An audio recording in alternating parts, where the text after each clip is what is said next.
So student, this is another important topic in refrigeration air conditioning unit, and this is the last topic in the unit of RAC.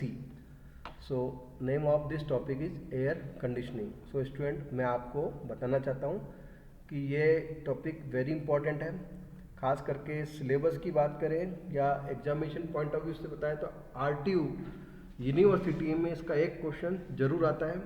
ठीक है, so start करते हैं air conditioning. तो air conditioning actual में होता क्या है, इससे हम यहाँ पर डिटेल्स में थोड़ा सा समझते हैं। अब एयर कंडीशनिंग की बात करें, air conditioning is the process of controlling temperature, humidity, purity and air circulation in an enclose space to provide human comfort. अब देखो ये जो लाइन है इसको यहाँ पर हम थोड़ा सा डिटेल में समझते हैं। एयर कंडीशनिंग एक तरह का ऐसा प्रोसेस है, ये एक तरह का रेफ्रिजरेशन प्रोसेस ही होता है। सो ये एक तरह का ऐसा प्रोसेस है जहाँ पर कंट्रोल किया जाता है। किसको कंट्रोल किया जाता है? टेम्परेचर। किसका टेम्परेचर? एयर का टेम्परेचर। ओके, उसके साथ ह्यूमिडिटी की बात करें तो एयर की ह्यूमिडिटी को भी कंट्रोल करना होता है। एयर की ह्यूमिडिटी से मतलब कि एयर के अंदर कितना मॉइस्चर है। क्लियर? मॉइस्चर का मतलब वाटर का कितना मॉइस्चर है, उसको भी कंट्रोल किया जाता है। और प्योरिटी, क्लीननेस ऑफ एयर, उसको भी कंट्रोल किया जाता है। And air circulation, air circulation का मतलब होता है उसके फ्लो से, उसकी स्पीड से, कितनी स्पीड से वो उस पर्टिकुलर सिस्टम की ओर फ्लो करता है। सो इन शॉर्ट, एयर कंडीशनिंग एक ऐसी प्रोसेस है जहाँ पर temperature, humidity, purity and air circulation in an enclose space, enclose space का मतलब एक ऐसा स्पेस प्रोवाइड किया जाता है जहाँ पर ह्यूमन क्या हो, कंफर्ट हो। कंफर्ट का मतलब वो एक सेटिस्फैक्शन फील कर पाए। ठीक है, so it is actually a specific application of refrigeration. ये रेफ्रिजरेशन की एक स्पेसिफिक एप्लीकेशन होती है where the purpose is to cooling and conditioning the air. और इसका मेन पर्पज क्या होता है कि जो एयर को ठंडा रख सके और उसके साथ साथ में सर्कुलेट कर सके पूरे पर्टिकुलर स्पेस तक। तो ये होता है हमारा एयर कंडीशनिंग। तो आप यहाँ पर इस इमेज से देख सकते हो कि ये हमारा एयर कंडीशनिंग के कुछ इक्विपमेंट इस तरह होते हैं। ये उसका आउटर पार्ट होता है, इनर पार्ट रूम स्पेस के सेंटर में दीवार पर लगा होता है, और ये जो एयर जब बाहर निकाली जाती है तो ये उसका आउटर पार्ट होता है। ठीक है, तो ये एसी होता है एयर कंडीशनिंग। सो बात करते हैं अब factor affecting in air conditioning. अब एयर कंडीशनिंग के लिए कौन कौन से फैक्टर है जो उसको अफेक्ट करते हैं, अब उसे हम यहाँ पर डिस्कस करते हैं। तो बात करते हैं air conditioning aim to maintain comfort condition. Air conditioning का मेन एम क्या है कि कंडीशन कंफर्ट जो मेंटेन करना, किसको? कंफर्ट कंडीशन को मेंटेन करना। तो उसमें क्या क्या चीज़ को देखा जाता है? प्रॉपर टेम्परेचर, एक प्रॉपर टेम्परेचर हो, ह्यूमिडिटी हो, प्योरिटी हो एंड एयर मूवमेंट हो। तो इन सभी चीज़ों के फैक्टर को हमको ध्यान में रखते हुए यहाँ पर इसकी स्टडी करना है। तो बात करते हैं the following factor affect the design and performance of air conditioning system. अब ये कुछ फैक्टर्स हैं जो अफेक्ट करते हैं किसकी? डिज़ाइन पर और परफॉर्मेंस पर, किसकी? एयर कंडीशनिंग सिस्टम के। सो स्टार्टिंग हम बात करते हैं आउटसाइड कंडीशंस। आउटसाइड कंडीशन का मतलब होता है आउटडोर। ठीक है, so this are the environmental factor that vary with weather and location. अब ये ऐसा फैक्टर है जो डिपेंड करता है वेदर और उसके लोकेशन के ऊपर। ठीक है, तो ये एक तरह का इन्वायरमेंटल फैक्टर है जो किस पर वेरी करता है? वेदर पर करता है या उसकी लोकेशन पर, किस जगह पर वो चीज़ है।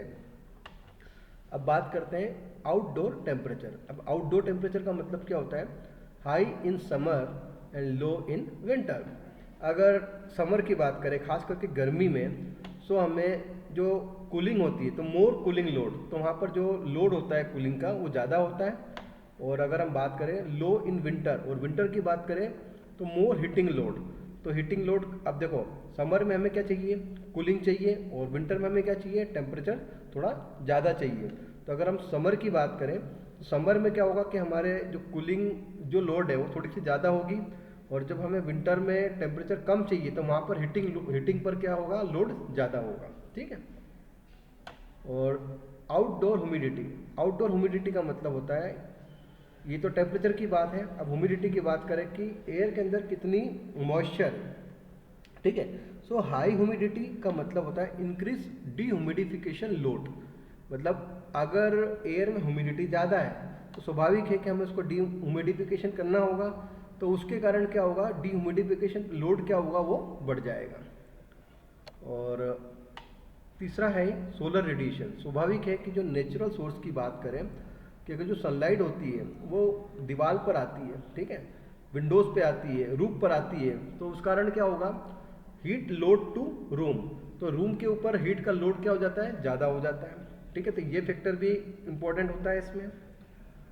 अब होता है wind direction and velocity affect air infiltration, या बोल सकते हैं entry of outdoor air into room. ये डिपेंड करता है उसकी विंड की डायरेक्शन और उसकी वेलोसिटी, किसकी, एयर विंड, मतलब विंड की जो डायरेक्शन, मतलब एयर की बात करें, एयर का डायरेक्शन कैसा है, उसकी वेलोसिटी कैसा है, ये भी एक इफेक्ट करता है पूरा फैक्टर एयर कंडीशनिंग के ऊपर। खास करके बात करें entry of outdoor air into room. अब हम बात करते हैं इनसाइड। तो आउटसाइड की बात अगर हम बात करें, इनसाइड कंडीशन, इनसाइड का मतलब होता है जिस स्पेस के अंदर हमें कंडीशनिंग इफेक्ट चाहिए, किसका, एयर का। So this relate to the comfort requirement of occupants, ठीक है। अब जो पर्टिकुलर जिस स्पेस पर हमें कूलिंग चाहिए या कंफर्ट एयर चाहिए, उसकी अगर बात करते हैं, तो फर्स्ट है requirement room temperature, usually 22 degree centigrade to 26 degree for comfort.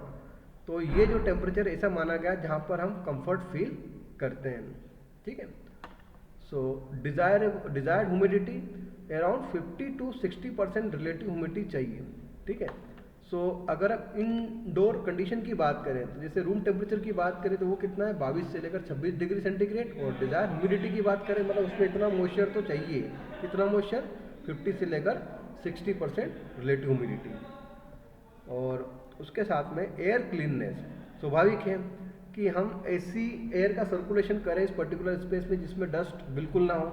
So dust, smoke और order level determine filtration requirement, तो उसके लिए हमें किसकी जरूरत पड़ती है, फिल्ट्रेशन की जरूरत पड़ती है। तो एयर का क्लीननेस होना भी जरूरी है, तो ये भी एक फैक्टर है। उसके बाद air movement, air velocity affect comfort, too slow feel stuffy and too fast feel drafty. तो मतलब इसका जो मूवमेंट है एयर का, एक मॉडरेट मूवमेंट होना चाहिए कि ज़्यादा स्लो भी ना हो और ज़्यादा फास्ट भी ना हो। नेक्स्ट है आपका बिल्डिंग डिज़ाइन फैक्टर। डेफिनेटली किसी भी बिल्डिंग का जो डिज़ाइन है वो भी फैक्टर करता है एयर कंडीशनिंग पे। तो अगर बात करें, this depend on the structure and material of the building. अब ये किसी भी बिल्डिंग के स्ट्रक्चर और उसके मटेरियल पे भी डिपेंड करता है। अब बात करें ओरिएंटेशन ऑफ बिल्डिंग, ईस्ट और वेस्ट फेसिंग वॉल रिसीव मोर सनलाइट। अगर ये ईस्ट और वेस्ट की तरफ हो तो सनलाइट ज़्यादा रिसीव करेगी, उसके कारण गर्मी क्या होगी, उस पर ज़्यादा होगी, तो हाई हीट गेन, ज़्यादा गर्मी मिलेगी। उसके बाद इंसुलेशन क्वालिटी, अगर हम बिल्डिंग डिजाइन फैक्टर की बात करें तो ये भी एक फैक्टर है, इंसुलेशन क्वालिटी। अब good insulation reduce heat transfer, अगर इंसुलेशन ज़्यादा अच्छा है तो वो क्या करेगा, हीट ट्रांसफर को रिड्यूस करेगा, जिसके कारण क्या होगा, लोअर कूलिंग लोड, तो कूलिंग लोड क्या होगा, लो होगा। और types of roof and wall, material with high thermal conductivity increase heat gain, अगर मटेरियल ऐसा हो जिसकी हीट कंडक्टिविटी ज़्यादा हो तो वो इंक्रीज कर देगा किसको, हीट को। और number and size of window, glass allow solar heat entry, so increase cooling demand, ठीक है। अब glass allow solar heat entry, glass क्या करेगा, सोलर हीट की एंट्री को अलाउ करेगा, जिसके कारण क्या होगा, कूलिंग की जो डिमांड है वो क्या होगी, इंक्रीज होगी। तो ये भी एक फैक्टर है बिल्डिंग डिजाइन फैक्टर में। और ventilation and leakage, uncontrol air entry add to the cooling and heating load, अगर अनकंट्रोल एयर की एंट्री होती है जो कि क्या करेगा, कूलिंग की इफेक्ट और हीटिंग के इफेक्ट का लोड को क्या करेगा, ऐड करेगा, ठीक है। तो ये हो गया आपका ventilation and leakage. Now this is the last factor, human comfort factor. So ये एक ऐसा फैक्टर है जो आपके एयर कंडीशनिंग को अफेक्ट करता है। सो क्लॉथिंग, जैसा कि हम कपड़े पहनते हैं, अगर हैवी कपड़े पहनेंगे so heavy cloth require lower room temperature for comfort. तो स्वाभाविक है कि हमें जो एयर कंडीशनिंग जो स्पेस है उसका टेम्परेचर क्या कैसा चाहिए रहेगा, लोअर रूम टेम्परेचर चाहिए रहेगा, किसके लिए, कंफर्ट के लिए। और साथ में वुमन कंफर्ट फैक्टर में एक और चीज़ आती है एज एंड हेल्थ। ये भी डिपेंड करता है कि इंसान की एज कितनी है और उसकी हेल्थ कैसी है। तो अफेक्ट थर्मल कंफर्ट लेवल, ये भी थर्मल कंफर्ट लेवल को क्या करता है, अफेक्ट करता है। तो ये कुछ फैक्टर्स थे जो कि एयर कंडीशनिंग को अफेक्ट करते हैं।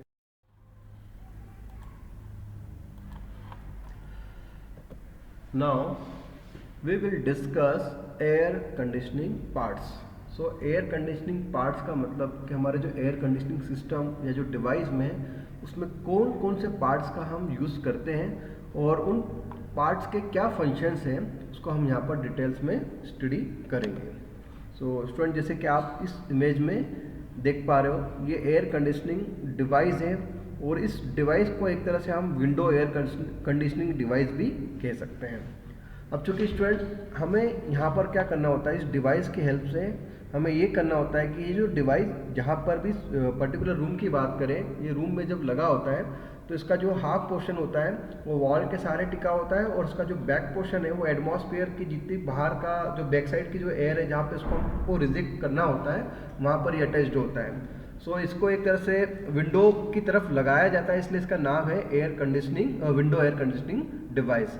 अब जैसे कि आप इसके पार्ट्स देख पा रहे हो, तो ये स्टार्टिंग अगर हम बात करें कंट्रोल, तो कंट्रोल का मतलब क्या होता है, तो ये जो डिवाइस है जो कि कंट्रोल करता है, किसको कंट्रोल करता है, एयर के फ्लो को कंट्रोल करता है, साथ में एयर का कितना टेम्परेचर रूम स्पेस पर रिक्वायरमेंट है, तो ये काम करता है कंट्रोल डिवाइस। इस कंट्रोल डिवाइस में दो काम होते हैं, एक तो ये कि एयर का कितना टेम्परेचर कम ज़्यादा किया जा सकता है और दूसरा कि एयर का सर्कुलेशन है उसकी जो स्पीड है उसको किस तरह कंट्रोल किया जा सके। अब जैसे कि आप यहाँ पर जो दूसरा पार्ट देख पा रहे हो, अपर पार्ट और एक ये होता है लोअर पार्ट। तो अपर पार्ट जिसको आप बोलोगे air inlet grill. Air inlet grill का मतलब वो होता है कि जो स्पेस की जो एयर है वो यहाँ से क्या करती है, इंटर करती है। स्वाभाविक है कि ये इंटर करने के बाद इसमें कहीं ना कहीं एक रेफ्रिजरेशन प्रोसेस होगा। इस रेफ्रिजरेशन प्रोसेस के बाद जो आप रूम के स्पेस को जो मेंटेन करना चाहते हैं, टेम्परेचर को मेंटेन करना चाहते हैं कि कितना एयर का टेम्परेचर रूम के अंदर हो ताकि वो हमें कंफर्टेबल फील करा सके। सो जो एयर इंटर करती है तो रेफ्रिजरेशन प्रोसेस के बाद जब ये यहाँ से एग्जिट होती है, इसको बोलोगे आप एयर आउटलेट ग्रिल। तो ये एयर आउटलेट ग्रिल का मतलब ये होता है कि ये जो एयर यहाँ से एग्जिट होगी वो रूम के अंदर क्या होगी, सर्कुलेट होगी। ठीक है। अब उसके बाद होता है आपका फिल्टर। अब फिल्टर का मेन काम ये होता है कि जो स्पेस की जो एयर है जब यहाँ से अंदर जाएगी तो स्वाभाविक है उस एयर के अंदर कहीं ना कहीं डक्ट या कुछ इम्प्योरिटीज़ होगी। तो फिल्टर का मेन काम क्या होता है, उसकी सारी इम्प्योरिटी को क्या करना होता है, रिमूव करना होता है, ताकि क्योंकि हम स्पेस में जो एयर को सर्कुलेट कराएंगे वो एयर कैसी होगी, क्लीन एयर होगी। ठीक है। तो फिल्टर का मेन काम क्या होता है, उसमें जो भी एयर के अंदर जो इम्प्योरिटीज़ है उसको क्या करना होता है, रिमूव करना होता है। अब फिल्टर के जस्ट पास में जो डिवाइस लगा होता है उसको बोलोगे आप एवोपरेटर कॉइल। इस एवोपरेटर कॉइल को एक तरह से हम बोल सकते हैं कूलिंग कॉइल, और इसका मेन काम क्या होता है, कूलिंग इफेक्ट प्रोवाइड करना होता है इस पर्टिकुलर लोकेशन पर। अब उसके बाद क्योंकि जब एयर यहाँ से इंटर करी, फिल्टर से होने के बाद ये गई एवोपरेटर कॉइल्स में, तो एवोपरेटर कॉइल में क्या काम होता है कि उस एयर के अंदर की जितनी भी हीट है उसको एब्जॉर्ब कर लिया जाता है या उस एयर की जो हीट को रिमूव कर लिया जाता है। तो जिससे आपको जो इफेक्ट मिलेगा वो कैसा इफेक्ट मिलेगा, चिलिंग इफेक्ट मिलेगा, और वही जो एयर है बाद में यहाँ पर बाहर आएगी। अब देखो, अब ये तो क्या करेगा, इसको एयर के टेम्परेचर को रिमूव या एक्सट्रैक्ट कर लेगा, और उसके बाद फिर चूंकि इस पूरे सिस्टम में जो सर्कुलेशन हो रहा है वो किसका सर्कुलेशन होता है, वो रेफ्रिजरेंट का सर्कुलेशन होता है। अब चूंकि रेफ्रिजरेंट के थ्रू ही हम एयर के टेम्परेचर को क्या किया जाता है, रिमूव किया जाता है। अब उसके बाद ये जो रेफ्रिजरेंट है फाइनली हीट को एब्जॉर्ब कर चुका है किससे, एयर के अंदर से। अब ये रेफ्रिजरेंट स्वाभाविक है कि लो प्रेशर लिक्विड से लो प्रेशर वेपर में कन्वर्ट होने के बाद अब ये किस में जाएगा, कंप्रेसर में। तो कंप्रेसर का मेन काम क्या होता है, कंप्रेसर का मेन काम होता है ये जो वेपर होती है उसको कंप्रेस करने का काम करता है। अब वो जैसे ही कंप्रेस होगा तो उसके साथ कहीं ना कहीं उसका प्रेशर भी क्या होगा, इंक्रीज हो जाएगा। तो लो प्रेशर वेपर जो रेफ्रिजरेंट है वो हाई प्रेशर वेपर में क्या हो जाएगा, कन्वर्ट हो जाएगा। देन उसके बाद ये रेफ्रिजरेंट किसके अंदर फ्लो होगा, कंडेंसर के कॉइल के अंदर फ्लो होगा, और कंडेंसर कॉइल में क्या किया जाता है, उसकी हीट को क्या किया जाता है, रिजेक्ट किया जाता है। अब चूंकि हीट को वो रिजेक्ट करेगा तो डेफिनेटली वो वेपर से किस फॉर्म में कन्वर्ट होगा, लिक्विड के फॉर्म में कन्वर्ट होगा, बट उसका प्रेशर एज इट इज़ वही का वही रहेगा। और फिर वही रेफ्रिजरेंट जो इस एक्सपांशन वॉल या एक तरह से कैपिलरी ट्यूब्स जो लगी होती है, चूड़ीदार ट्यूब्स, ये इससे पास होकर जाएगी जहाँ से इसका प्रेशर को क्या किया जाएगा, ड्रॉप किया जाएगा। ठीक है, तो ये प्रोसेस वैसे ही है जो हमने रेफ्रिजरेशन प्रोसेस में खास करके वेपर कंप्रेशन रेफ्रिजरेशन सिस्टम में पढ़ा था, जहाँ पे हमने कंप्रेसर का यूज़ भी किया था। सेम एज इट इज़ वही प्रोसेस है, बस फ़र्क ये है कि हम रेफ्रिजरेटर के अंदर क्या चीज़ का कंट्रोल करते हैं, कोई भी सब्सटेंस है उसकी हीट को क्या करते थे, कंट्रोल करते थे और रेफ्रिजरेशन इफेक्ट प्रोड्यूस करते थे। बट यहाँ पर हमारा जो मेन काम है, एयर के टेम्परेचर को क्या करना होता है, मेंटेन करना होता है। अब सबसे इंपॉर्टेंट चीज़, जैसे कि आप देख पा रहे हो कि एक ही लाइन पर दो डिवाइस लगे होते हैं, एक होता है ब्लोअर और एक होता है कंडेंसर फैन। अब मैं आपको इसका इंडिविजुअल फंक्शन एक्सप्लेन करता हूँ। सबसे पहले जो एयर यहाँ पर इंटर करती है, तो स्वाभाविक है कि ये जो ब्लोअर फैन है ये रोटेट करता है और इसके अटैच में पीछे वाला क्या होता है, कंडेंसर फैन, इसके साइमल्टेनियसली ये भी इसके साथ में चलता है। तो ब्लोअर फैन का मेन काम क्या होता है कि जो एयर है, अब स्वाभाविक है कि एयर के अंदर कोई ना कोई हीट होगी, तो ये जो इवोपरेटर कॉइल से कनेक्टेड होता है आपका ब्लोअर फैन, तो ये ब्लोअर फैन क्या करेगा, उसकी जितनी भी जो हवा मतलब जो टेम्परेचर है एयर का, उससे हीट को क्या करता है, ये एब्जॉर्ब कर लेता है, रिमूव कर लेता है। तो डेफिनेटली ये इसके टेम्परेचर को क्या कर देता है, एयर के टेम्परेचर को बिल्कुल चिल्ड कर देता है। ठीक है, वही प्रोसेस होता है। और चूंकि अगर हम बात करें कंडेंसर फैन की, तो कंडेंसर फैन काम क्या करता है कि जो जब रेफ्रिजरेंट आपका कंप्रेसर से होते हुए कंडेंसर कॉइल में जाता है, तो स्वाभाविक है कि वो उसकी हीट को रिजेक्ट करता है। तो हीट को रिजेक्ट करेगा एटमॉस्फेयर में, तो कहीं ना कहीं ये जो फैन है यही क्या करता है, इसकी हीट को क्या करता है, रिजेक्ट करता है। मतलब ये फैन जो होता है ये इसकी हीट के साथ क्या करता है, एक्सचेंज करता है। तो जो वेपर फॉर्म में जो उसकी जो हीट होती है वो किस में कन्वर्ट हो जाती है, लिक्विड फॉर्म में कन्वर्ट हो जाती है। और देन उसके बाद में ये किस में जाता है, कॉइल्स में जाता है। कौन सी कॉइल, कैपिलरी ट्यूब्स या ये बोल सकते एक्सपांसन कॉइल्स में जाता है, जहाँ पर इसके प्रेशर को क्या किया जाता है, ड्रॉप किया जाता है। तो ये पूरी प्रोसेस एज इट इज़ आपकी सेम टू सेम है। देन उसके बाद फिर क्या होता है, ये फिर आपके एक्सपांशन वॉल से होते हुए फिर अगेन किस में जाता है, इवोपरेटर कॉइल, और ये प्रोसेस आपकी क्या होती है, चलती रहती है। लेकिन आपको रिजल्ट क्या मिलता है कि जो एयर आपकी इंटर हुई और उसके बाद में जो एयर एग्जिट हुई यहाँ, तो उस दौरान आप क्या देखो कि जब एयर इंटर हुई तब और जब एयर एग्जिट हुई तब उसके टेम्परेचर में काफ़ी फ़र्क आ जाता है, या यूँ बोल सके डिफरेंस आ जाता है। तो अब आपको जो रूम का जो स्पेस का जो टेम्परेचर है वो काफ़ी चिल्ड टेम्परेचर मिलेगा। लेकिन सबसे इंपॉर्टेंट चीज़ कि जब एक बार एयर इंटर हुई और एक बार एयर एग्जिट हुई, तो यही सर्कुलेट एयर जो स्पेस कंडीशनिंग जो स्पेस है वापस ये एयर इसके अंदर जाएगी और इस तरह से ये प्रोसेस क्या रहेगी, कंटिन्यू चलते रहेगी। तो उम्मीद करता हूँ कि एयर कंडीशनिंग के क्या पार्ट्स हैं और उसकी क्या फंक्शन है ये आपको अच्छे से समझ में आ गया होगा।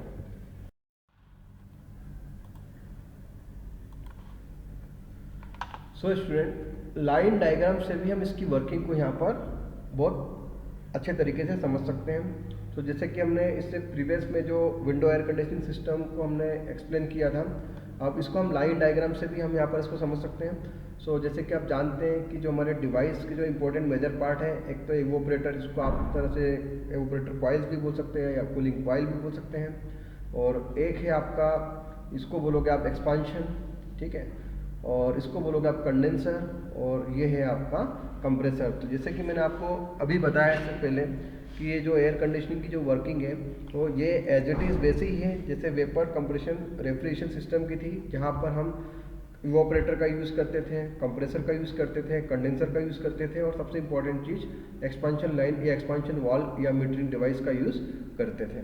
ठीक है, तो वही प्रोसेस कि आपका जो रेफ्रिजरेंट है वो सबसे पहले एवोपरेटिंग कॉइल्स में जाएगा। एवोपरेटिंग कॉइल्स में क्या होता है, क्योंकि यहाँ पर तो एयर का फ्लो होता है, अब जो एटमॉस्फेयर से जो एयर आती है उसका टेम्परेचर थोड़ा सा ज़्यादा होता है, तो जैसे ही ये एवोपरेटिंग कॉइल के कांटेक्ट में आती है तो डेफिनेटली रेफ्रिजरेंट जो होता है उसका मेन काम क्या होता है कि वो एयर की हीट को क्या करता है, रिमूव करता है या एब्जॉर्ब करता है, जिससे एक इफेक्ट मिल सके। उस इफेक्ट को हम बोलते हैं रेफ्रिजरेशन इफेक्ट। तो उस दौरान क्या होता है कि लो प्रेशर लिक्विड जो रेफ्रिजरेंट है वो लो प्रेशर लिक्विड से लो प्रेशर वेपर में कन्वर्ट हो जाता है। अब चूंकि उसका प्रेशर कम होता है देन वो किस में जाता है, कंप्रेसर में। तो कंप्रेसर में क्या होता है, उसके प्रेशर को इंक्रीज किया जाता है, या एक तरह से बोले उसके प्रेशर को बढ़ाया जाता है। जैसे इसके प्रेशर बढ़ने से हम जानते हैं कि लेटेंट हीट ऑफ वेपोराइजेशन भी क्या हो जाता है, कम हो जाता है। देन फिर वही रेफ्रिजरेंट जो कि अब हाई प्रेशर वेपर में कन्वर्ट हो गया है और डिस्चार्ज लाइन से यहाँ से जाते हुए ये जाएगा कंडेंसर में। तो क्योंकि कंडेंसर में क्या होता है, कंडेंसर फैन लगे होते हैं, तो वो उसकी हीट को क्या करता है, रिजेक्ट करता है। देन ये हाई प्रेशर वेपर फाइनली किस में कन्वर्ट हो जाएगी, हाई प्रेशर लिक्विड में। अब इस हाई प्रेशर लिक्विड को डायरेक्टली आप इवोपरेटर में तो नहीं भेज सकते हैं, तो स्वाभाविक है कि आप इसको एक्सपांशन या मीटरिंग डिवाइस में भेजोगे, जहां पर इसके प्रेशर को क्या किया जाता है, ड्रॉप किया जाता है। अब आप एक तरह से देख रहे हैं कि ये इसकी वायरिंग लगी हुई है। अब इस वायरिंग से हम इसको क्या करते हैं, पूरे फंक्शनिंग को प्रॉपर तरीके से रन करवाते हैं। लेकिन एक चीज़ तो क्लियर है कि यहाँ के इस पूरे सिस्टम में बात करें हम, हमारा जो मेन काम क्या होता है कि जो कंडीशनिंग स्पेस की बात करें, जहाँ पर इस स्पेस में एयर के टेम्परेचर को क्या करना होता है, चिल्ड करना होता है, तो वहाँ पर इस डिवाइस का हम यूज़ करते हैं। तो इस तरह इसकी वर्किंग को हम इस लाइन डायग्राम से भी यहाँ पर समझ सकते हैं। नाउ अगर हम बात करें function of air conditioning system, तो एयर कंडीशनिंग सिस्टम का फंक्शन क्या होता है, इसको हम यहाँ पर डिटेल में स्टडी करते हैं। So, the following are some of the primary purpose of an air conditioning system in a model home. So, starting, the primary function of air conditioning is to provide pleasant climate for human. जैसे कि मैंने आपको इससे पहले process में भी बताया कि इसका मेन जो प्राइमरी एम या primary function air conditioning system का वो ये है कि हमको एक प्लीजेंट, मतलब जैसा टेम्परेचर हमको डिजायर टेम्परेचर है ह्यूमन को, जिससे हम क्या कर सकें, कंफर्टेबल फील कर सके, वो टेम्परेचर प्रोवाइड करवाता है। ठीक है। Now to lower the temperature of electrical device a unique types of conditioning system is used. अब अगर हम किसी इंडस्ट्री की बात करें, अब किसी इंडस्ट्री में जो इलेक्ट्रिक डिवाइस होते हैं जहाँ पर उसका टेम्परेचर बहुत ज़्यादा होता है चलने के दौरान, तो उस टेम्परेचर को कम करने के लिए एक तरह से यूनिक एयर कंडीशनिंग सिस्टम का यूज़ किया जाता है, ताकि वो उसके टेम्परेचर को क्या कर सके, रिड्यूस कर सके। या इन शॉर्ट अगर हम बात करें किसी ऑर्गेनाइजेशन या किसी कंपनी में जो सर्वर रूम होता है, सर्वर रूम में क्या होता है कि जो कंप्यूटर से जो हीट निकलती है बाहर, तो उस हीट के टेम्परेचर को भी मेंटेन करने के लिए हम जनरली किसका यूज़ करते हैं, एयर कंडीशनिंग सिस्टम का यूज़ करते हैं। सो जो उसका तीसरा फंक्शन है, it regulates rooms humidity since 30 to 50% is allowed and the temperature should be between 20 to 26 degree Celsius. अब अगर हम बात करें, इसका मेन फंक्शन एक ये भी है कि ये ह्यूमिडिटी को कंट्रोल करता है, और ये ह्यूमिडिटी को कितना कंट्रोल करता है, 30 से लेकर 65% ह्यूमिडिटी को ये कंट्रोल करता है। और जो टेम्परेचर को मेंटेन करता है, कितने के बीच में मेंटेन करता है, 20 से लेकर 26 डिग्री सेल्सियस के बीच में टेम्परेचर को क्या करता है, ये मेंटेन करता है। Then the air conditioning system affect the room air to keep people comfortable while not interfering with their productivity. स्वाभाविक है कि एक ऐसा क्लाइमेट या एक ऐसा इन्वायरमेंट क्रिएट किया जाए ताकि जो ह्यूमन है वो अपने टेम्परेचर से क्या है, अपने आप को कंफर्टेबल महसूस करे, तो उस दौरान जो इंडस्ट्री में जो प्रोडक्टिविटी है वो उसमें इंटरफेयर नहीं होती है। क्लियर। एक अच्छा क्लाइमेट होगा तो वहाँ के जो पीपल हैं उनको काम करने में काफ़ी आसानी होगी। तो ये भी काम किसका होता है, एयर कंडीशनिंग सिस्टम का होता है। Next, temperature, pressure and humidity all aspect the air quality. अब जो एयर की क्वालिटी है वो भी टेम्परेचर, प्रेशर एंड ह्यूमिडिटी, ये एयर की क्वालिटी पर क्या करती है, निर्भर करती है। The air pressure doesn't change, और इस दौरान उसके प्रेशर में कोई चेंज नहीं आता है। और एन एयर कंडीशनिंग सिस्टम में B use for heating, dehumidification, cooling and humidification. अब इसका मेन फंक्शन जो होता है वो ये होता है कि एयर कंडीशनिंग सिस्टम में भी यूज्ड कहाँ पर यूज होता है, हीटिंग करने के लिए भी यूज होता है, डिह्यूमिडिफिकेशन के लिए भी यूज होता है, कूलिंग के लिए भी यूज होता है, और ह्यूमिडिफिकेशन के लिए भी यूज होता है। हीटिंग का मतलब जहाँ पर क्लाइमेट हमको थोड़ा सा एयर का टेम्परेचर ज़्यादा चाहिए वहाँ पर भी हम एयर कंडीशनिंग का यूज़ करते हैं। और उसके साथ डिह्यूमिडिफिकेशन, ह्यूमिडिफिकेशन जैसे कि आप जानते हो कि जब आपकी ह्यूमिडिटी होती है या एयर में मॉइस्चर का परसेंटेज होता है, अब कुछ कुछ जगह पे हमें डिह्यूमिडिफिकेशन हो, जहाँ पर एयर की मतलब ह्यूमिडिफिकेशन को रिमूव करना होता है, हम उसमें क्या करते हैं, डिह्यूमिडिफिकेशन करता है। तो वो एयर कंडीशनिंग डिवाइस वो काम भी करता है डिह्यूमिडिफिकेशन करने का। और साथ साथ में कूलिंग इफेक्ट तो आपको जानते ही हैं कि रेफ्रिजरेशन इफेक्ट प्रोड्यूस करना, चिलिंग इफेक्ट प्रोड्यूस करना, तो वो भी एयर कंडीशनिंग सिस्टम प्रोवाइड कराता है। और साथ साथ में क्योंकि जब विंटर का टाइम होता है तो विंटर के टाइम में हमें एयर में ह्यूमिडिफिकेशन की जरूरत होती है, तो वहाँ पर भी ये डिवाइस काम करता है। तो इस तरह से हम इसके फंक्शन को यहाँ पर डिटेल्स में समझ सकते हैं। Now student we will discuss types of air conditioning. अब एयर कंडीशनिंग के कितने टाइप्स होते हैं उसे हम यहाँ पर डिटेल में डिस्कस करते हैं। तो स्टार्टिंग अगर हम बात करें समर एयर कंडीशनिंग। अब समर एयर कंडीशनिंग क्या होता है उसको हम समझते हैं। Summer air conditioning is the process of cooling and dehumidifying the air during hot weather to maintain comfortable indoor condition for human or equipment. It mainly remove heat and moisture from the air. अब अगर हम बात करते हैं summer air conditioning, तो summer air conditioning actual में होता क्या है। तो summer air conditioning means air conditioning का जो डिवाइस होता है जो समर में काम करता है। अब समर में जब काम करेगा तो स्वाभाविक है कि हम जानते हैं कि समर के टाइम में जो एयर का जो टेम्परेचर होता है वो काफ़ी ज़्यादा होता है, या यूँ बोल सकते हैं कि उस समय जो एयर होती है वो काफ़ी हॉट होती है। ठीक है, सो हम चाहते हैं कि हमारे सराउंडिंग की जितनी भी जो एयर हॉट है और हम अपने रूम के टेम्परेचर को क्या बिल्कुल लोअर करना चाहते हैं, तो उस दौरान समर एयर कंडीशनिंग में एक ऐसी प्रोसेस की जाती है। उस प्रोसेस में क्या किया जाता है, कूलिंग एंड डीह्यूमिडिफाई, जो एयर है उसको कूल किया जाता है और साथ में जो एयर के अंदर जो मॉइस्चर प्रेजेंट होते हैं उसको ह्यूमिडिफाई से डीह्यूमिडिफाई किया जाता है, ताकि जो आप इंडोर की बात करें, किसी भी रूम पर्टिकुलर रूम स्पेस की बात करें, उसके अंदर का जो टेम्परेचर हो वो मेंटेन हो वुमन के लिए भी, और साथ साथ में अगर हम किसी इंडस्ट्री की बात करें जहाँ पर हम इक्विपमेंट पे काम करते हैं तो वहाँ पर भी वो टेम्परेचर सेटिस्फैक्ट्री हो जहाँ पर इंसान इजीली तरीके से काम कर सके। क्लियर। सो ये होता है समर एयर कंडीशनिंग। और अगर हम बात करें it mainly remove heat and moisture from the air. अब इसका मेन काम क्या होता है, इसका मेन जो काम होता है, जो एयर होते हैं उसमें हीट को क्या किया जाता है, रिमूव किया जाता है, और साथ साथ में उस एयर के अंदर कहीं ना कहीं वाटर के पार्टिकल्स बोलो या नमी बोलो या मॉइस्चर बोलो, उसको एयर में से मॉइस्चर को क्या किया जाता है, रिमूव किया जाता है। तो ये मेन काम होता है समर एयर कंडीशनिंग का।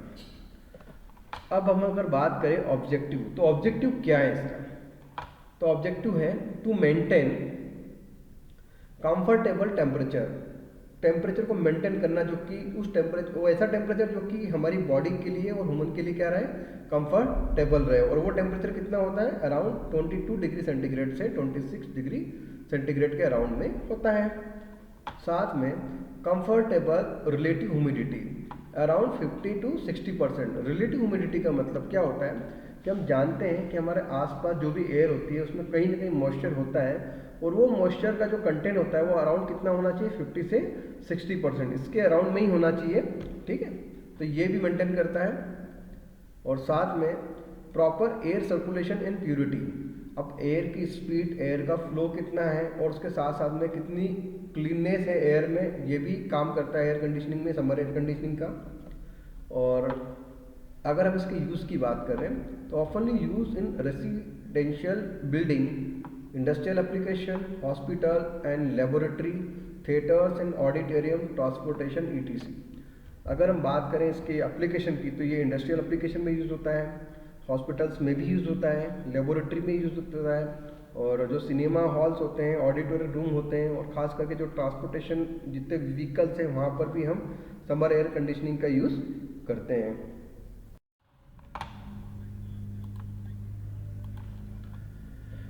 Now finally discuss working of summer air conditioning. अब समर एयर कंडीशनिंग की अगर बात करें कि ये डिवाइस काम कैसे करता है, तो इसको हम इमेज की हेल्प से इसकी कॉन्सेप्ट को समझेंगे। सो समर एयर कंडीशनिंग सिस्टम, अब जैसे कि आप देख पा रहे हो कि ये समर एयर कंडीशनिंग का एक पूरा कन्फिगरेशन है, जहाँ पर कुछ जो इक्विपमेंट है, फर्स्ट है आपका एयर डैम्पर, उसके बाद है फिल्टर, देन है कूलिंग कॉइल, देन है perforated membranes via air washer, then उसके बाद हीटिंग कॉइल, उसके बाद फैन, और फाइनली जिस रूम में हमें टेम्परेचर को क्या करना होता है, मेंटेन करना होता है, इसको बोलते हैं कंडीशनिंग स्पेस या इंडोर स्पेस। कौन सा बोलते हैं, इंडोर स्पेस। अब अगर हम इसकी वर्किंग की बात करें तो ये वर्क कैसे करता है, सबसे पहले हम बात करते हैं fresh atmospheric air. Fresh atmospheric air मतलब जो बाहर की एयर है, ये एयर डैम्पर के थ्रू, एयर डैम्पर जैसे कि हम जानते हैं स्टूडेंट कि अगर हमारे घरों में जो एयर कंडीशनिंग सिस्टम यूज़ किया जाता है तो वो जो वॉल्स होती है उसके सबसे टॉप पे और मिडिल में जो लगा होता है जो विंडो, उसको बोलते हैं डैम्पर, ठीक है। तब उस डैम्पर में आपने देखा होगा कि जो कॉइल्स होती हैं, तो ये कॉइल्स ऊपर नीचे मोशन करती है, मतलब इसमें एयर का सर्कुलेशन होता है, तो ये मूवमेंट होता है, ठीक है। तो ये डैम्पर क्या करता है, ऊपर से नीचे मूवमेंट करता है। तो जैसे कि मान लो एयर इस डैम्पर के थ्रू इंटर करती है। अब ये एयर इंटर करने के साथ, अब चूंकि ये यहाँ पर चूंकि कंडीशनिंग स्पेस है, तो ऑलरेडी जो मेंटेन टेम्परेचर है या जो कंफर्टेबल टेम्परेचर है ऑलरेडी सर्कुलेट हो चुका है। देन ये एटमॉस्फेरिक एयर के साथ मिक्स होने के बाद ये जाती है किसमें, फिल्टर में। अब फिल्टर का मेन काम क्या होता है कि इसके अंदर, एयर के अंदर कुछ भी जो इम्प्योरिटीज़ हो या डस्ट पार्टिकल, तो वो उसको क्या करता है, रिमूव करता है। अब फिल्टर से रिमूव होने के बाद आपको यहाँ पर क्लीन एयर मिलती है। अब ये जो क्लीन एयर है ये जाती है कूलिंग कॉइल। इस कूलिंग कॉइल को हम एवोपरेटिंग कॉइल भी कहते हैं। अब चूंकि हम जानते हैं एवोपरेटिंग कॉइल का मेन काम क्या होता है कि इस एयर में जितनी भी हीट है उस हीट को ये क्या करता है, अब्जॉर्ब करता है या कहीं ना कहीं एक्सट्रैक्ट करता है, ना कहीं रिमूव करता है। तो जिससे आपको यहाँ पर एयर का जो इफेक्ट मिलता है, काफ़ी चिल्ड इफेक्ट मिलती है। अब चूंकि ये एयर चिल्ड तो हो जाती है, बट इसके अंदर कहीं ना कहीं अभी भी कुछ ना कुछ मॉइस्चर कंटेंट प्रेजेंट है। तो ये एयर वॉशर से डिवाइस से होते हुए अब ये जाती है किसमें, परफोरेटेड मेम्ब्रेन्स। अब चूंकि परफोरेटेड मेम्ब्रेन्स का मेन काम ये होता है कि इस एयर के अंदर कहीं ना कहीं नमी है, मीन्स मॉइस्चर है। तो इस मॉइस्चर को इस परफोरेटेड मेम्ब्रेन से क्या किया जाता है, बिल्कुल रिमूव किया जाता है। और एक तरह से ये ह्यूमिडिफायर से जो एयर में जो भी ह्यूमिडिटी होती है उसको डीह्यूमिडिफाई करता है। और उसके साथ में ये जो एयर के अंदर जितने भी मॉइस्चर होते हैं वो उसको एक जगह पर इकट्ठा किया जाता है। इसको बोलते हैं हम सम या वाटर रिजर्वायर।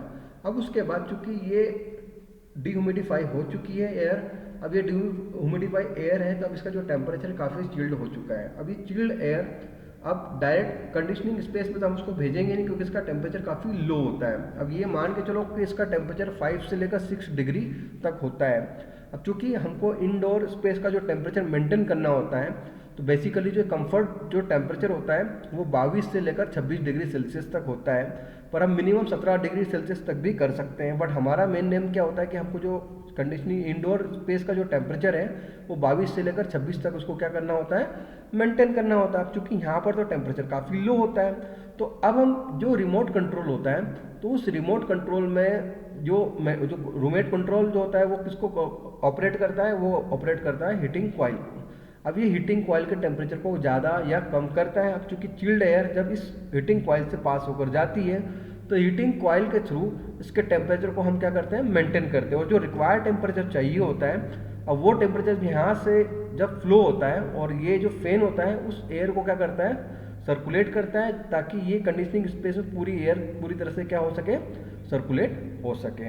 अब स्टूडेंट एक चीज़ मैं आपको और भी बता देना चाहता हूँ कि 70 से लेकर 75% एयर तो रूम में क्या करती है, सर्कुलेट करती है। और उसके साथ साथ में 25 से लेकर 30% की जो एयर है वो कंडेंसर के थ्रू होते हुए एटमॉस्फेयर में क्या हो जाती है, रिलीज हो जाती है। अब चूंकि हमको स्पेस जो कंडीशनिंग स्पेस में जो एयर का टेम्परेचर काफ़ी लो मिल चुका है, अब ये रिसर्कुलेटेड एयर फाइनली वापस से फिल्टर में जाएगी। और फिल्टर में जाने के पहले ये जो एटमॉस्फेरिक एयर के साथ मिक्स होके वापस फिल्टर में जाएगी, और फिर उसका वही काम होगा कि यहाँ फिल्टर से एयर को रिमूव करके वापस ये साइकिल आपकी कंटिन्यू चलती रहेगी। तो इस तरह हम इसकी वर्किंग को यहाँ पर समझ सकते हैं कि समर एयर कंडीशनिंग सिस्टम किस बेस पर काम करता है। तो उम्मीद करता हूँ कि ये चीज़ आपको यहाँ पर क्लियर हो गई हो।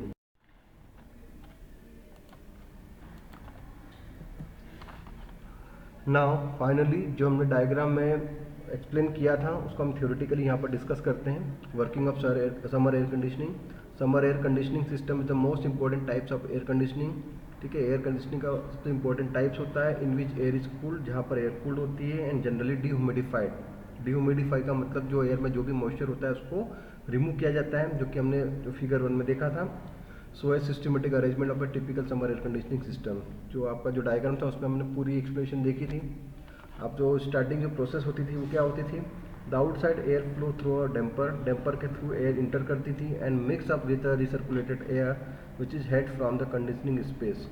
रिसर्कुलेटेड एयर का मतलब कि जो कंडीशनिंग स्पेस से जो एयर पास होती है वही रूम में सर्कुलेट होती है, और उसके साथ साथ में जो आउटसाइड एयर जो डैम्पर से पास होकर अंदर जाती है, तो मिक्स होने के बाद then mix air pass through a filter जो कि फिल्टर से पास होकर जाती है, जहाँ पर क्या किया जाता है, for removing dirt, dust and other impurities. जो एयर के अंदर जितनी भी इम्प्योरिटी, डस्ट और डस्ट पार्टिकल होता था उनको रिमूव किया जाता था।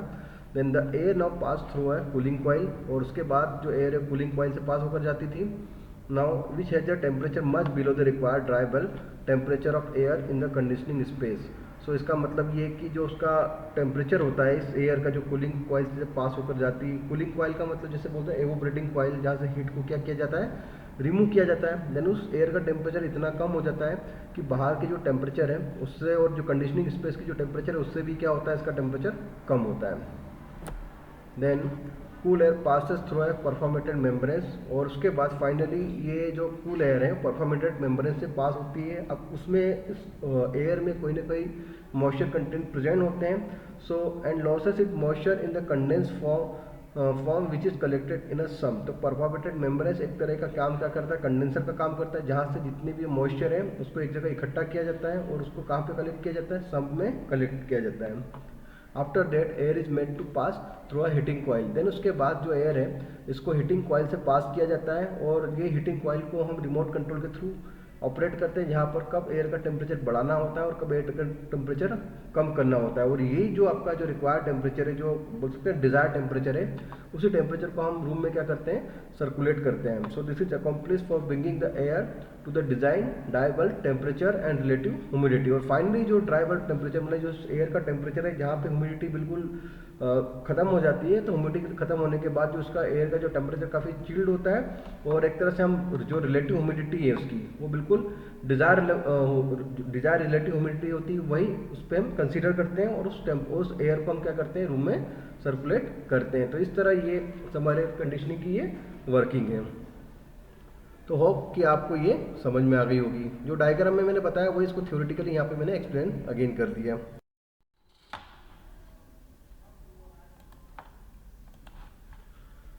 Now another types of air conditioning name is winter air conditioning. So winter air conditioning क्या होता है उसे हम डिटेल में समझते हैं।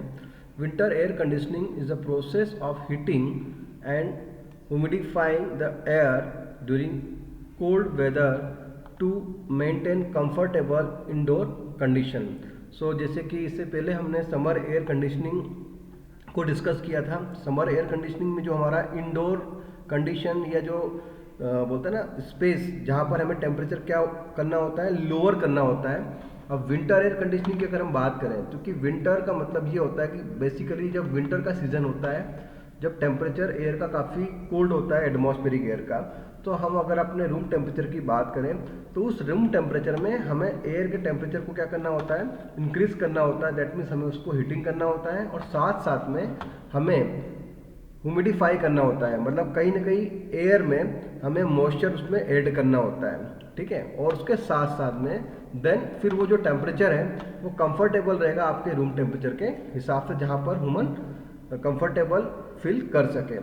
तो अगर हम बात करें इसकी प्रोसेस की, तो it is the opposite of summer air conditioning. अब ये जो प्रोसेस है वो समर एयर कंडीशनिंग की क्या होती है, अपोजिट होते हैं। क्योंकि समर में क्या किया जाता था, कूल किया जाता था, और मॉइस्चर को क्या किया जाता था, रिमूव किया जाता था, मतलब मीन्स आप डीह्यूमिडिफाई करते थे। So instead of cooling and dehumidifying it add heat and moisture to the air. So ये जो प्रोसेस होती है ये समर एयर कंडीशनिंग के अपोजिट होती है। तो यहाँ पर कूलिंग और डीह्यूमिडिफाई की बजाय यहाँ पर हीट को ऐड किया जाता है, और साथ साथ में मॉइस्चर को भी ऐड किया जाता है, और ऐसा टेम्परेचर मतलब ऐसा टेम्परेचर को मेंटेन किया जाता है जिससे ह्यूमन कंफर्टेबल फील कर सके। अब हम बात करें ऑब्जेक्टिव की, तो ऑब्जेक्टिव क्या होता है इसका, to maintain comfortable temperature 22 degree Celsius से 26 डिग्री सेल्सियस। अब इसका जो कंफर्टेबल टेम्परेचर होता है वो कितना होता है, 22 से लेकर 26 डिग्री सेल्सियस तक। और कंफर्टेबल रिलेटिव ह्यूमिडिटी, अब हम इसमें भी रिलेटिव ह्यूमिडिटी की बात करें तो वो भी अप्रॉक्सीमेट कितना होता है, 50 से लेकर 60% तक। और proper air purity and circulation, वही प्रोसेस कि इसमें जो एयर का मेंटेनेंस कैसा होता है कि एयर क्लियर हो और एक प्रॉपर तरीके से सर्कुलेशन रहे एयर का। और अगर हम इसके यूज़ की बात करें तो use in hotel and restaurant keep guest comfortable and dining areas warm and pleasant and maintain balance humidity to prevent dryness and discomfort. अब स्वाभाविक है कि जब कोल्ड सीजन होता है तो कोल्ड सीजन में हमें इंडोर स्पेस का टेम्परेचर कुछ इस तरह मेंटेन करना होता है ताकि जब इंडोर स्पेस के अंदर जब ह्यूमन बैठा आप तो उसको कंफर्टेबल फील हो सके, तो वहाँ पर हम विंटर एयर कंडीशनिंग का यूज़ करते हैं। तो इसका मेन काम क्या होता है, टेम्परेचर को इंक्रीज करना होता है और ह्यूमिडिटी को ऐड करना होता है एयर के अंदर। अब हम बात करते हैं इसकी working of winter air conditioning. So working of winter air conditioning को एक इमेज के डायग्राम के थ्रू हम समझ सकते हैं। तो जैसे कि ये इमेज है, अब इमेज में आपको यहाँ पर विंटर एयर कंडीशनिंग का ये जो डायग्राम है इसमें डैम्पर है, डैम्पर के साथ फिल्टर है, फिल्टर के साथ फिर यहाँ पर ये है प्री हीटर, देन उसके बाद ह्यूमिडिफायर, देन फिर reheat coil, fan and then ये कंडीशनिंग स्पेस और फिर रिसर्कुलेटेड एयर। तो जैसे कि हमने working of summer air conditioning को डिस्कस किया था, तो working of summer air conditioning में हमने क्या किया था कि जो एटमॉस्फेयर की एयर को रूम टेम्परेचर के अंदर ले जाया जाता था और उसके बाद उसके टेम्परेचर को बिल्कुल लो किया जाता था। इन शॉर्ट कि समर में टेम्परेचर हम क्या करते हैं, एयर का बिल्कुल लो करते हैं, और वही चीज़ अगर विंटर की बात करें तो वहाँ पर एयर के टेम्परेचर को क्या करते हैं, इंक्रीज़ किया जाता है और उसको सर्कुलेट किया जाता है पर्टिकुलर इंडोर स्पेस के अंदर। अब अगर हम बात करें इसकी वर्किंग की, तो वर्किंग में क्या होता है कि आउटसाइड एयर का मतलब होता है एटमॉस्फेयर की जो एयर है वो डैम्पर के थ्रू जब इंटर करती है, तो डैम्पर के थ्रू जो इंटर करेगी तो स्वाभाविक है कि ये पहले किस में जाएगी, फिल्टर में जाएगी। तो फिल्टर का मेन काम वही होता है, ये एयर के अंदर जितनी भी इम्प्योरिटीज़ होती है, डस्ट पार्टिकल्स होते हैं, उसको क्या करता है, रिमूव करता है। फिर उसके बाद अब चूंकि समर एयर कंडीशनिंग में हम क्या करते थे कि वहाँ पर कूलिंग कॉइल का यूज़ करते हैं, लेकिन यहाँ पर कूलिंग कॉइल की बजाय हम किसका यूज़ करते हैं, एयर प्री हीटर। तो ये प्री हीटर का मेन काम क्या होता है कि जो एयर है जब फिल्टर से पास होकर प्री हीटर से जाएगी तो डेफिनेटली ये इसके टेम्परेचर को क्या करती है, इंक्रीज़ करती है।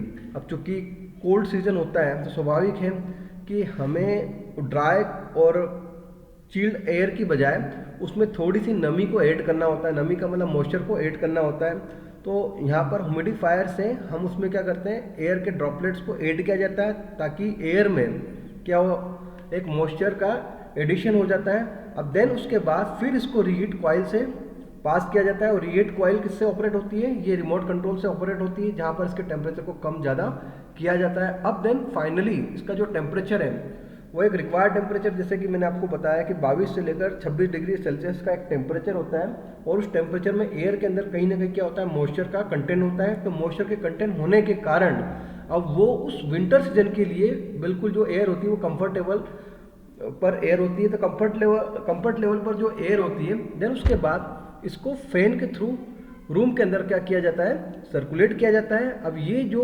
स्पेस है, इंडोर स्पेस, जहाँ पर हमें एयर का टेम्परेचर क्या करना होता है, इंक्रीज करना होता है, या रूम टेम्परेचर मतलब मेंटेन किया जाता है 22 से लेकर 26 डिग्री सेंटीग्रेड। और वो टेम्परेचर ऐसा होता है जिसमें एयर में कहीं ना कहीं क्या होती है, थोड़ी सी मॉइस्चर होती है, तो जिसके कारण हम अपने आप को कंफर्टेबल फील कर सकते हैं। देन उसके बाद कि 70 to 75% जो एयर है वो तो क्या होगी, रूम के अंदर रिसर्कुलेट करेगी, देन वापस वो अपनी प्रोसेस में जाएगी, और जो 25 से लेकर 30% की जो एयर है जो सर्कुलेट होती है वो एटमॉस्फेयर से, वेंटिलेटर से होते हुए एटमॉस्फेयर में क्या हो जाएगी, रिलीज हो जाएगी। तो बात क्या कर रहे हैं हम कि फिर फाइनली ये जो रिसर्कुलेटेड एयर है वापस से फिर जाएगी एयर फिल्टर में, और उसके साथ साथ में आउटसाइड से जो एयर आएगी और मिक्स होने के साथ ये प्रोसेस कंटिन्यू चलते रहेगी। तो इस तरह हम विंटर एयर कंडीशनिंग को भी यहाँ पर समझ सकते हैं। तो एक चीज़ तो क्लियर हो गई, एयर आती है आउटसाइड से, डैम्पर से होते हुए ये जाएगी फिल्टर में, फिल्टर से होने के बाद ये प्रीहीट करेगी, प्रीहीटर डिवाइस को प्रीहीट करेगा, मतलब एयर के टेम्परेचर को इंक्रीज कर देगा। देन उसके बाद ह्यूमिडिफायर से एयर को के कंटेंट में हम कुछ मॉइस्चर को ऐड किया जाएगा, मीन्स वाटर के पार्टिकल्स को ऐड किया जाएगा, जिससे उसकी मॉइस्चर कंटेंट क्या हो जाएगा, ऐड हो जाएगा, उसको ह्यूमिडिफायर किया जाएगा। देन उसके बाद ये रीहीट कॉइल से होते हुए एटमॉस्फेयर की तरफ सर्कुलेट हो जाएगी वाया फैन के थ्रू। तो इस तरह हम इसकी वर्किंग को यहाँ पर समझ सकते हैं। अब theoretically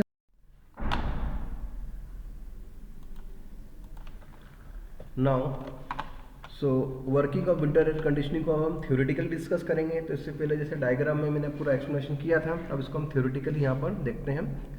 so in this system air is heated which is usually accomplished by humidification. The systematic arrangement of winter air conditioning system is shown figure। जैसे कि हमने डायग्राम में देखा था कि इसकी वर्किंग में हम जनरली एयर को क्या किया जाता है, हीटर किया जाता है। हीटअप करने के साथ साथ उसमें ह्यूमिडिफाई भी करते हैं।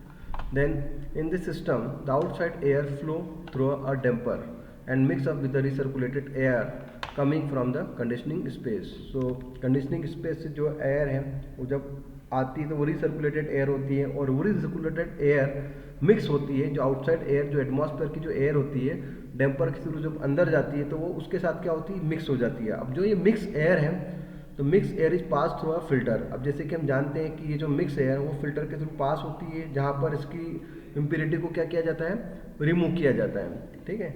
Now the air is now pass through a preheater so as to avoid the possible freezing of water and to control the evaporation of water in the humidifier। अब सबसे इम्पॉर्टेंट चीज़ ये है कि जब ये एयर फिल्टर के through pass होती है देन उसके बाद उसको प्रीहीट किया जाता है। प्रीहीट करने के बाद देन फिर इस एयर को ह्यूमिडिफाई किया जाता है। ह्यूमिडिफाई का मतलब होता है कि इसमें वाटर के जो ड्रॉपलेट्स हैं उसके साथ इसके कंटेंट को ऐड किया जाता है। तो वाटर के कंटेंट जो ऐड होने के बाद ये एयर क्या हो जाती है, ह्यूमिडिफाई हो जाती है। And then the air is made to pass through a reheat coil to bring the air to the designed desirable temperature। और उसके बाद फाइनली ये जो एयर है ये रीहीट कॉइल से पास होकर जाती है, और उसके बाद जो उसका टेम्परेचर है, जो जैसे कि हम जानते हैं कि हमारे इंडोर स्पेस का जो टेम्परेचर, जो रिक्वायर्ड टेम्परेचर होता है 22 से लेकर 26 डिग्री सेंटीग्रेड होता है, और साथ साथ उसमें कहीं ना कहीं हम एयर में नमी को भी क्या किया जाए, मतलब मॉइस्चर को भी क्या किया जाता है, ऐड किया जाता है। तो वो टेम्परेचर आपको मिल जाता है। तो उसको आप कंट्रोल किससे करते हो, रिमोट कंट्रोल से कंट्रोल करते हो। किसको कंट्रोल करते हो, रीहीट कॉइल को। Then finally now the conditioning air is supplied to the conditioning space by fan. अब जो एयर हमें मिल चुकी है और जो हमारे बॉडी के लिए, ह्यूमन के लिए कंफर्टेबल में हो, देन उसके बाद उसको वाया फैन के थ्रू रूम के स्पेस पर क्या किया जाता है, सर्कुलेट किया जाता है। Now from the conditioning space a part of the used air is exhausted to the atmosphere by the exhaust fan or ventilator. अब स्वाभाविक है कि जो मोस्टली जो ज़्यादा से ज़्यादा एयर को तो हम रूम स्पेस में सर्कुलेट कराते हैं, लेकिन कुछ एयर को हम वेंटिलेटर या फैन के थ्रू एग्जॉस्ट मतलब एटमॉस्फेयर में क्या कर देते हैं, रिलीज कर देते हैं। ठीक है। Now the remaining air is use again, air is again condition shown figure, जैसे कि फिगर में शो किया था। The outside air is sucked and made to mix with recirculated air in order to make up for the loss of conditioning air through exhaust fan और ventilator from the conditioning space. अब वापस से finally जो रिसर्कुलेटेड air है वापस से फिर air के साथ, जो बाहर की एयर के साथ मिक्स होने के साथ वापस से फिल्टर में जाती है, और ये साइकिल बार बार रिपीट चलते रहती है, जिससे हम क्या कर सके, एयर के जो लॉसेस को भी क्या कर सके, कम कर सके। ठीक है। तो उम्मीद करता हूँ कि ये आपको वर्किंग थ्योरेटिकली भी यहाँ पर क्लियर हो चुकी होगी। नाउ अब third type of air conditioning, this is also very important, year rounded air conditioning system. Year rounded is very clear from their name. Year rounded means कि आप 12 महीने, अब देखो तो ये एयर कंडीशनिंग काम करेगा मतलब हर मौसम में, चाहे आपका विंटर की कंडीशन हो चाहे वो समर की कंडीशन हो।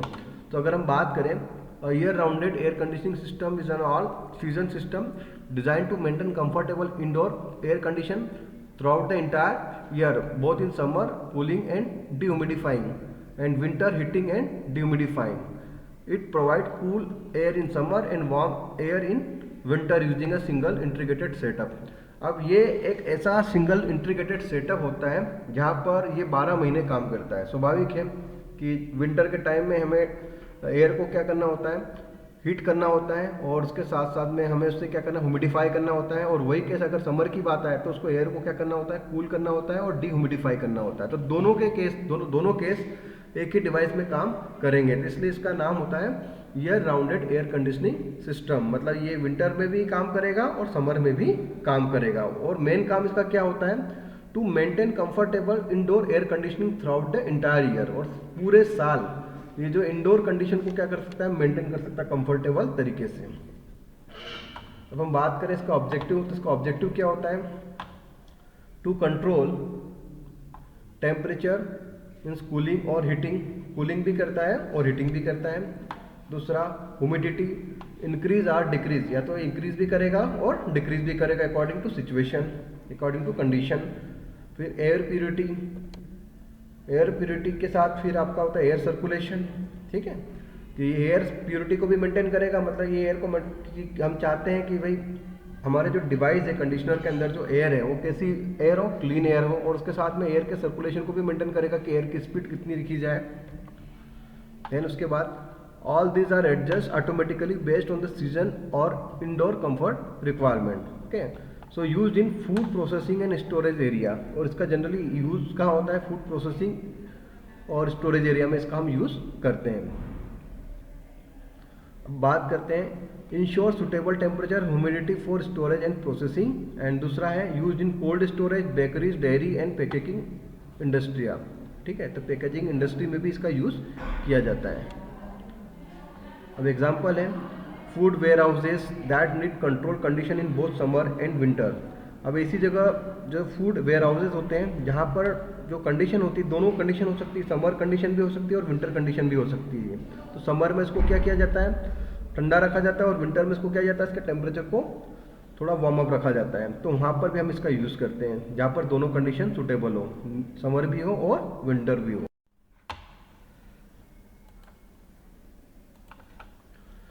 Now student, we will looking forward working year rounded air conditioning system।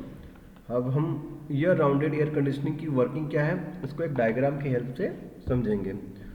जैसे कि आप इस इमेज में देख पा रहे हो, अब सबसे इम्पोर्टेंट और इंटरेस्टिंग फैक्ट यहाँ पर ये है कि जैसे कि हमने इससे पहले जो एयर कंडीशनिंग सिस्टम में types of air conditioning system जिसको डिस्कस किया था, वहाँ पे हमने समर एयर कंडीशनिंग डिस्कस भी किया था और उसके साथ साथ में विंटर एयर कंडीशनिंग को भी डिस्कस किया था।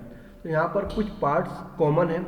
अब चूंकि ये जो एयर कंडीशनिंग सिस्टम है, year rounded air conditioning system, ये इंटायर ईयर काम करता है, ठीक है। चूँकि हम जानते हैं कि समर भी होता है पूरे साल में और उसके साथ साथ में विंटर भी होता है, दोनों सीजन होते हैं। तो ये एक ऐसा सिंगल यूनिट सिस्टम होता है जो 12 महीने काम करता है, ठीक है। 12 महीने काम करता है मीन्स आपका समर के समय भी हम इसको यूज़ कर सकते हैं और विंटर के समय भी हम इसको यूज़ कर सकते हैं। अब चूंकि हमको मेनली कंट्रोल किसको करना होता है, एयर को। अब समर के टाइम पे एयर का टेम्परेचर हमें क्या करना होता है, लोअर रखना पड़ता है, और उसमें एयर में जो भी ह्यूमिडिटी होती है उसको, उसके मॉइस्चर को क्या करना होता है, रिमूव करना होता है। और वही केस अगर विंटर के केस में होता था, विंटर के केस में हमें क्या करना होता था, विंटर के केस में हमें एयर के टेम्परेचर को इंक्रीज करना होता है और साथ साथ में कुछ मॉइस्चर को भी ऐड करना होता है ताकि हमें एक पर्टिकुलर कंफर्टेबल टेम्परेचर या कंफर्टेबल स्पेस मिल पाए। अब चूंकि हम बात कर रहे हैं year rounded air conditioning system, तो यहाँ पर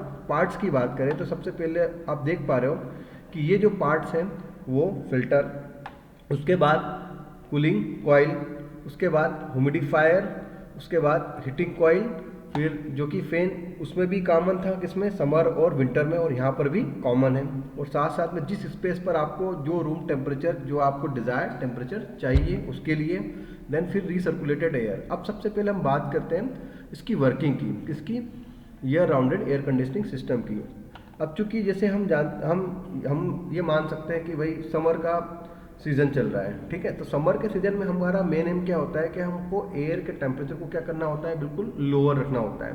तो अब इसकी वर्किंग की बात करें, अब मान लो समर का सीज़न चल रहा है तो डेफिनेटली जो आउटसाइड एयर, जो एटमॉस्फेयर की जो एयर है वो डेपर डिवाइस के थ्रू इंटर होगी, और ये इंटर होगी और उसके साथ साथ में चूँकि कंडीशनिंग स्पेस है तो सो कि यहाँ पर रिसर्कुलेटेड एयर है वो भी इसके साथ में क्या होगी, मिक्स होगी।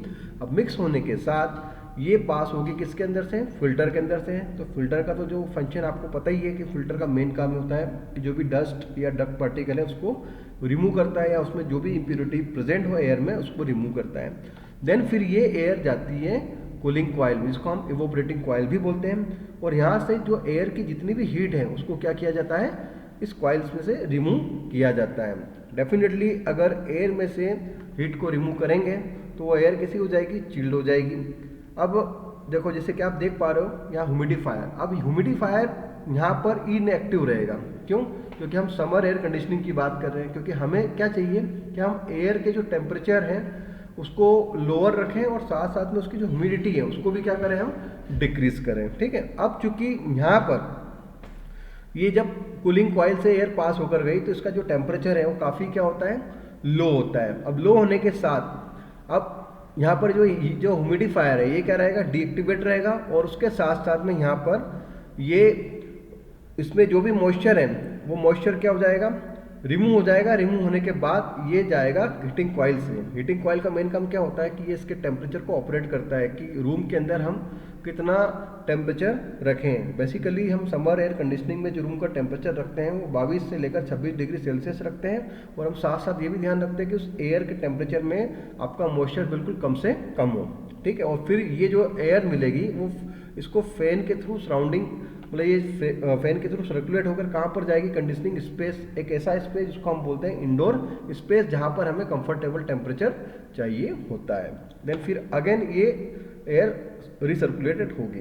अब ये तो थी कंडीशन किसके लिए, समर के लिए। अब अगर मान लो विंटर की कंडीशन है, विंटर की कंडीशन मतलब हमें विंटर की कंडीशन में एटमॉस्फेरिक जो टेम्परेचर है वो काफ़ी कम होता है। अब हमें रूम टेम्परेचर में जो एयर है उसके टेम्परेचर को क्या करना होता है, इंक्रीज करना होता है, और कहीं ना कहीं एयर में हमें मॉइस्चर को भी क्या करना होता है, ऐड करना होता है। तो उस दौरान कि ये जो आपकी जो कूलिंग कॉइल है ये क्या हो जाएगी, इनएक्टिव हो जाएगी, और एक्टिव क्या होगा आपका ह्यूमिडिफायर। अब आप इसकी यहाँ पे वर्किंग देख सकते हो कि जो आउटसाइड से जो एयर आएगी वो डैम्पर के थ्रू रिसर्कुलेटिंग एयर के साथ मिक्स होके, कि रिसर्कुलेटिंग एयर वही जो कि कंडेंसिंग स्पेस की जो ऑलरेडी प्रोसेस में जा ही रही है, मतलब प्रोसेस से आ ही रही है।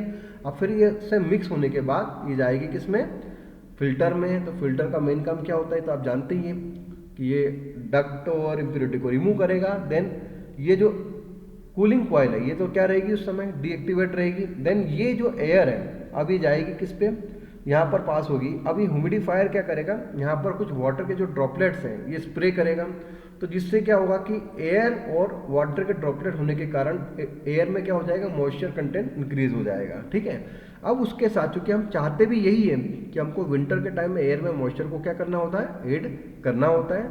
देन उसके बाद ये फिर एयर हीटिंग कॉइल से पास होकर जाएगी, क्योंकि हम जानते हैं कि हीटिंग कॉइल को हम ऑपरेट करते हैं रिमोट से, और उसके टेम्परेचर को कम या ज़्यादा करते रहते हैं। और फिर देन ये जो एयर जाएगी जिसमें थोड़ी सी कहीं ना कहीं नमी रहेगी, क्योंकि वो नमी हमारे को विंटर के टाइम पे हमारे को कंफर्टेबल फील कराएगी।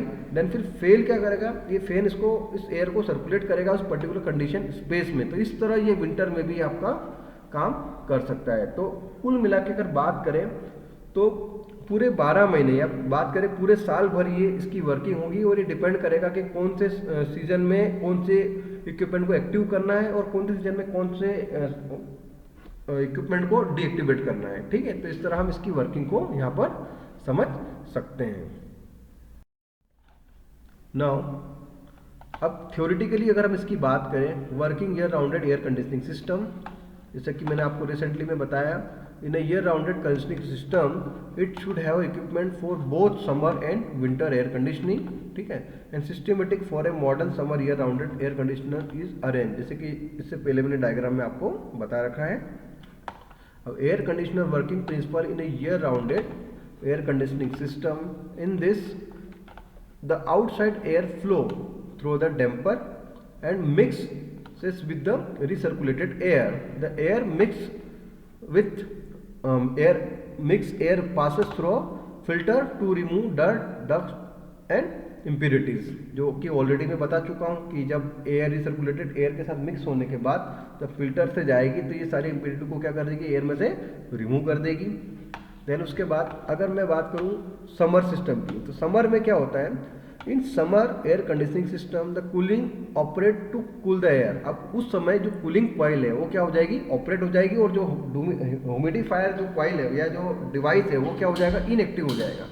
तो in summer air conditioning system the cooling operate to cool the air to the desired wall. Okay, and the dehumidification is obtained by operating the cooling coil at a lower temperature.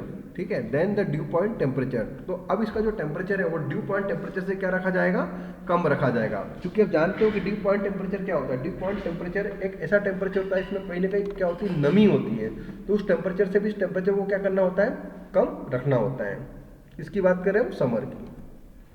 अब हम बात करते हैं किसकी, winter की। तो winter के case में थोड़ा सा अलग है। In the winter air conditioning system the cooling coil is made inoperative. अब यहाँ पर जब विंटर सिस्टम की बात कर रहा हूँ, विंटर सीजन की बात करेंगे, तो उस दौरान जो कूलिंग कॉइल है ये क्या हो जाएगी आपकी इन ऑपरेटिव मीन्स इनएक्टिव हो जाएगी, and heating coil operate to heat the air, ठीक है। And the spray types humidifier is also used in the dry session to humidify the air. अब उस दौरान क्या हो जाएगा, आपके जो ह्यूमिडिफाइड जो डिवाइस है वो एक्टिव हो जाएगा और वो स्प्रे करेगा किसका, मॉइस्चर का, और एयर के साथ मॉइस्चर इन्वॉल्व होने के बाद जो एयर में क्या हो जाएगी, एक ह्यूमिडिटी क्रिएट हो जाएगी, और यही एयर को हम सर्कुलेट करेंगे कंडीशनिंग स्पेस में। तो इस तरह से हम इसकी वर्किंग को यहाँ पर समझ सकते हैं कि एयर राउंड एयर कंडीशनिंग दोनों सीजन में काम करेगा, समर सीजन में भी काम करेगा और विंटर सीजन में भी काम करेगा।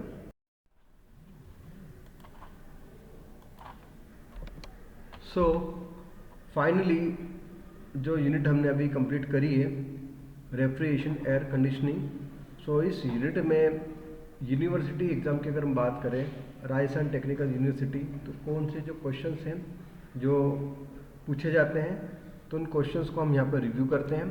सो आप देख सकते हैं कि क्वेश्चन नंबर 1 से लेकर क्वेश्चन नंबर 2, जहाँ पर जो ईयर वाइज क्वेश्चंस पूछे गए हैं 2019 से लेकर 2023, और देन इसके बाद वाले पेज में हम बात करें, सो ये जो क्वेश्चन नंबर 13 से लेकर क्वेश्चन नंबर 17 तक, जो कि 2023 से लेकर 2025 तक ईयर्स में पूछे गए हैं। सो स्टूडेंट, इस यूनिट की बेटर प्रिपरेशन के लिए हमें इन क्वेश्चंस को अच्छे से प्रिपेयर करना होगा। सो उम्मीद करता हूँ कि ये यूनिट आप लोगों को बहुत अच्छे से क्लियर हो चुकी होगी। Thank you very much.